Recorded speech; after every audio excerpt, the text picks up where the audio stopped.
এই মুহূর্তে আছি ইন্ডিয়ান কফি হাউসের এক কর্নারে বসে। কলেজ স্ট্রিট এসেছিলাম বই কিনতে। বই কেনা একটা কাইন্ড অফ নেশা, যারা বই কেনে তারাই জানে।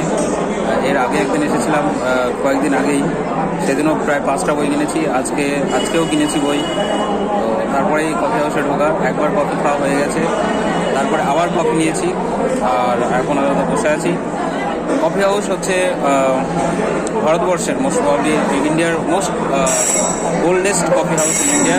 এই কলকাতার কফি হাউস, কলেজ স্ট্রিটের কফি হাউস, যেটা 147 বছরের পুরনো। 1876 সালে এই কফি হাউস প্রতিষ্ঠিত হয়েছিল এবং তখন থেকে নিয়ে পরম্পরা এখানে চলে আসছে এবং জেনারেশন টু জেনারেশন এখানে মানুষ আসতে থাকে, সময় কাটায়, আনলিমিটেড সময় কাটায়। এবং কফি মানে আমাদের সামনে একটা বয়স্কদের গ্রুপ রয়েছে যাদের বয়স মোটামুটি 60 বছরের উপরে।